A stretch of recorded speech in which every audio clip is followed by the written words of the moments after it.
মনে রাখবেন, কদিন পরে সরস্বতী পুজো। মা সরস্বতীর বাহনকে হাঁস, হাঁস নয় রাজহাঁস। রাজহাঁস কেন? রাজহাঁস হচ্ছে একমাত্র জীব যে দুধ আর জল একসঙ্গে মিশিয়ে দিলে জলটাকে ঠোঁটের তলা দিয়ে বের করে দেয়, দুধটাকে খেয়ে নেয়। এই বৈচিত্র্য কোনো প্রাণীর মধ্যে দেখাতে পারবে না। মা সরস্বতীর বাহন রাজহাঁস হয়ে গোটা বিশ্ব জগৎকে শিক্ষা দিয়েছে। জগতের সমস্ত জিনিস তুমি শুনবে, জানবে, যেটা তোমার জীবনে কল্যাণকর হবে তুমি সেইটা সঙ্গে রাখবে, বাকিটাকে দূরে ছুঁড়ে ফেলে দেবে। হরি বল, হরি বল। সরস্বতী পূজার দিন বেশি বেশি করে মেকআপ করবে না, সাদা শাড়ি পরবে। মায়ের সব থেকে প্রিয় রং মা সরস্বতী সাদা রং, শুভ্র বসনা, শ্বেত বসনা মা পরবে, সাদা শাড়ি পরবে। আর যারা ছেলে রয়েছে সাদা পাঞ্জাবি পরবে, সাদা পাঞ্জাবি। না খেয়ে মায়ের চরণে পুষ্পাঞ্জলি দেবে, মা তুমি আমাকে পরমার্থ বিদ্যা দান করো। মাকে ভালোবাসবে, মায়ের চরণে প্রণাম জানাবে। শোনো, বাঙালি কোনোদিন 14ই ফেব্রুয়ারি পালন করবে না, ভ্যালেন্টাইন্স ডে বাঙালি পালন করবে না। কেন পালন করা হয়? ইউরোপে একজন লোক ছিল ভ্যালেন্টাইন, তিনি কম বয়সী ছেলে মেয়েদেরকে ধরে বিয়ে দিয়ে দিতেন। তাকে যেদিনকে ফাঁসি দেওয়া হয়েছিল, ওই সরকার তাকে ফাঁসি দিয়েছিল, ওই দেশের সরকার। হ্যাঁ, যেদিনকে ফাঁসি দিয়েছিল সেই দিনটা ছিল 14ই ফেব্রুয়ারি। সেই দিনটা ভ্যালেন্টাইন্স ডে বলে পালন করা হয়। কোন বাঙালি হয়ে ভ্যালেন্টাইন্স পালন করবেন না?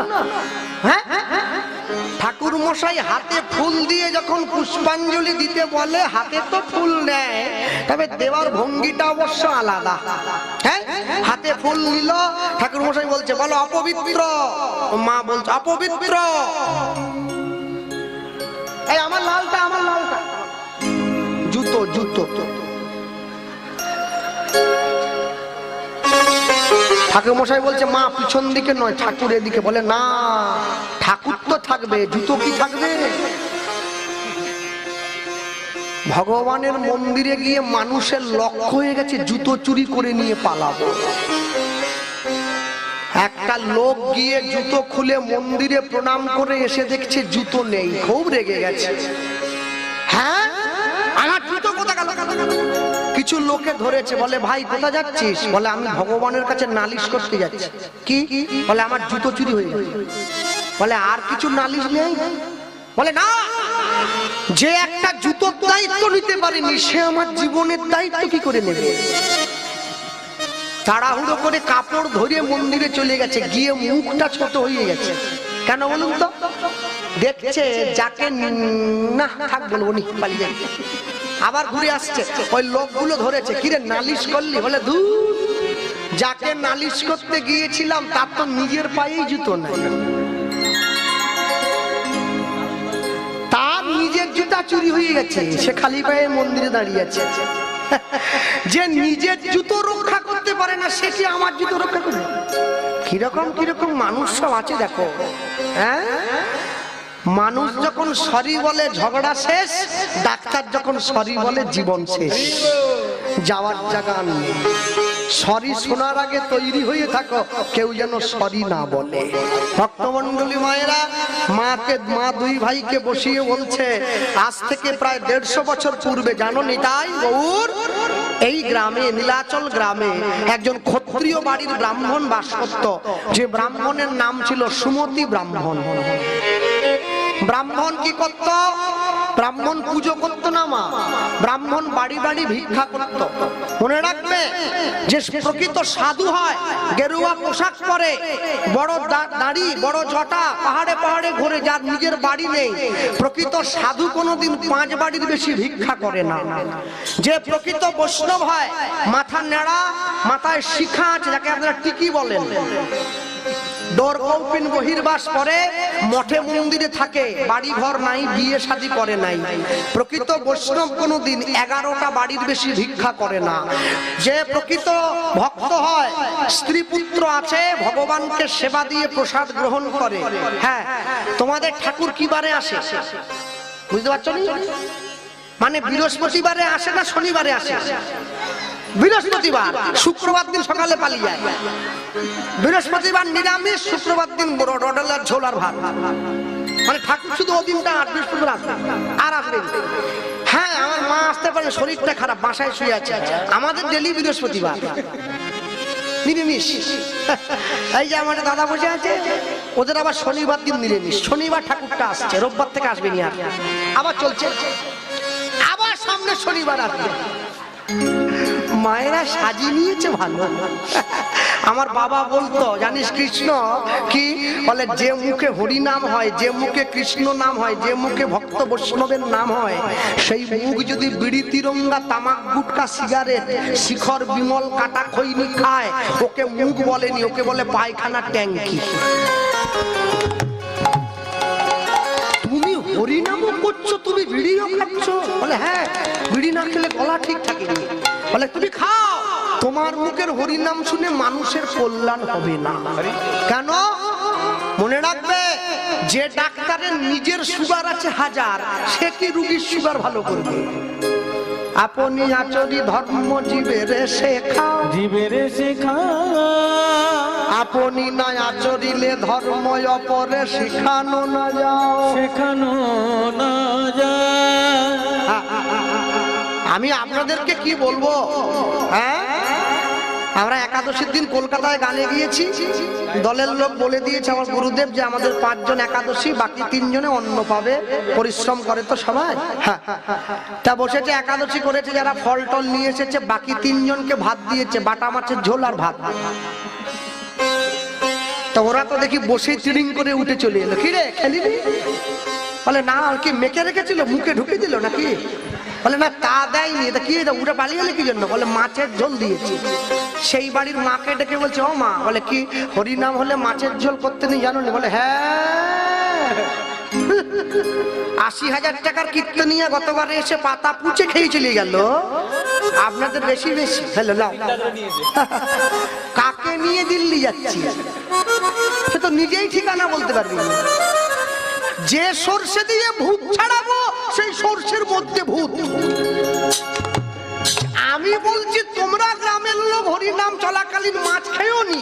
আমি গান করতে এসেছি, আমি বলছি একটা ডিম সিদ্ধ করে দাও। গান করতে গেলে বুকে খুব চাপ পড়ে, বাস। তাহলে আমি যে কথাটা বলে গেলাম, এ কথার সম্মান থাকলো কি?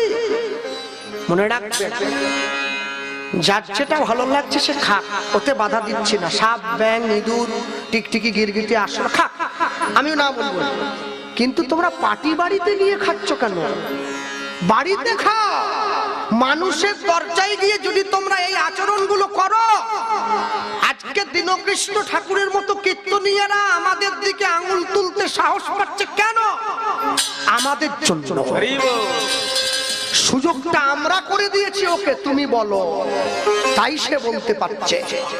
সুযোগ যদি আমরা না দিতাম, বলতে পারতো না। আপনাদের হাওড়া শ্যামপুরে আমি গানে এসেছিলাম, কমিটি আমাকে বলছে, আমি নাম বলবো নি, আমাকে বলছে দাদা আমরা একটা কীর্তনিয়াকে বায়না করার জন্য তার বাড়ি গিয়েছিলাম। আমরা গিয়ে দেখি সে লুঙ্গি পরে বসে তাস খেলছে। তারপরে আর কি গাড়ি ঘুরিয়ে দিলাম, তারপরে আপনাকে ডেকে এনেছি। যে কীর্তনিয়া লুঙ্গি পরে জুয়ো খেলছে, সে আবার আসরে এসে বলছে জুয়ো খেলোনি, তোমাদের ক্ষতি হবে। তুই তো নিজের ক্ষতি আগে করে বসে আছিস। হ্যাঁ, যে পাগল হয় সে নিজের ভালো বোঝে, মানুষের তাও বোঝে না। বুড়িমা 2 ভাইকে বসে বলছে কি, মনে রেখো, যে গৃহী ভক্ত হয়, সংসারী ভক্ত হয়, সে 21টা বাড়ির বেশি ভিক্ষে করে না। কিন্তু আমার মতো ভিখারি একদিনে 3 পালা গান হলেও করতে ছাড়েনি। সকালে একটা, দুপুরে একটা, রাতে একটা, ডেলি 40,000 করে। 4 3 12, 4 3 12, 1,20,000, 1,20,000। ভগবান বলে তুই নে, আমি তোর জন্য ভেলুরে সিট বুকিং করছি, আয় চলে। ডাক্তার রেডি আছে, সব নিয়ে নেবে, চিন্তা করিস না। আমরা করিনি বলছি আর কি, লোভে পাপ। পাপে তাপ, তাপে মৃত্যু। যার জীবনে লোভ যত কম থাকবে সে তত সুখী হবে। ভক্তমণ্ডলী মায়েরা, মাধব দাসের বাবা সকালবেলা ভিক্ষা করতে বেরিয়েছে, ভিক্ষার ঝুলিটা কাঁধে নিয়ে। সুমতি ব্রাহ্মণ ভিক্ষায় যাচ্ছে, ঘরে স্ত্রী আর একমাত্র ছেলে। আমি দিন ভিখারি, নাইকো করি, নাইকো করি,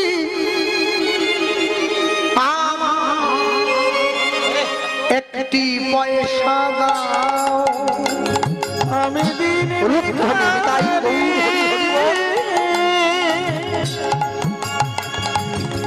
নাইকো করি,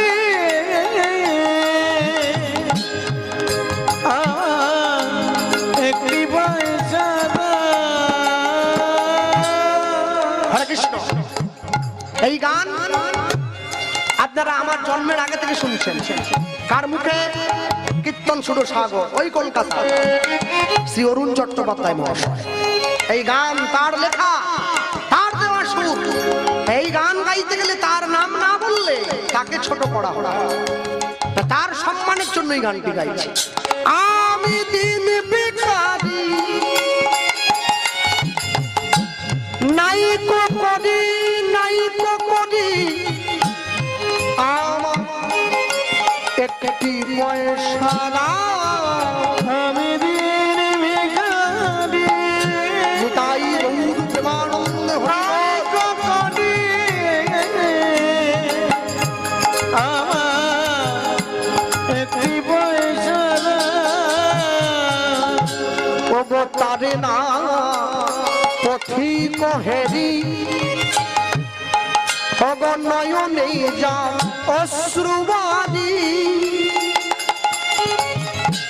কেহ নাহি ফিরায় তাকায়, কেহ নাহি ফিরায় তাকায়।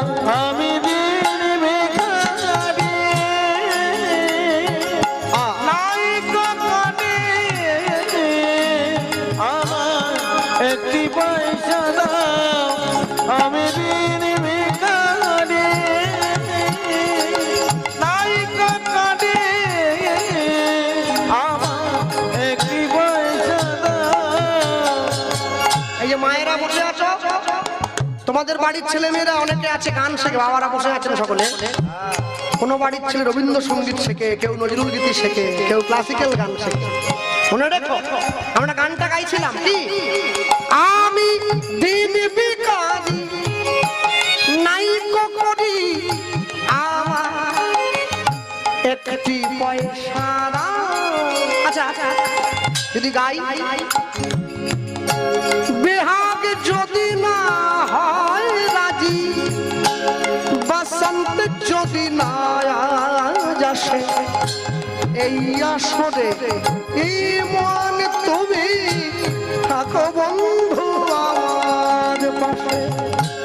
বেহাগ যদি না হয় রাজি, বসন্ত যদি না আসে, এই আসরে ইমন তুমি থাকো বন্ধু আমার পাশে। তোমার ভুবনে ফুলের মেলা, আমি কাঁদি সারা। তোমার ভুবনে ফুলের মেলা, আমি কাঁদি সাহারায়। ও গো কমলিকা, ও গো কমলিকা, বুঝিলে না আমি কত অসহায়। ভুবনে ফুলের মেলা, আমি কাঁদি সাহারায়। তোমার ভুবনে ফুলের মেলা, আমি কাঁদি সাহারায়। আমি দিন ভিখারি, ওই আগের জায়গা, নাইকো করি, নাইকো করি, আমায় একটি পয়সা দাও। আমি দিন ভিখারি, গৌর প্রেমানন্দে হরি বল।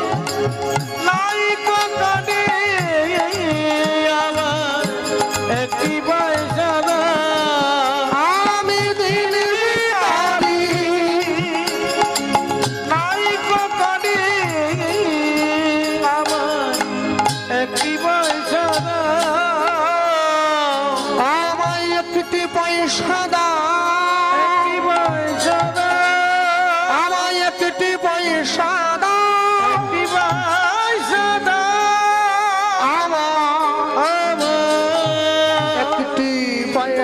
দাও।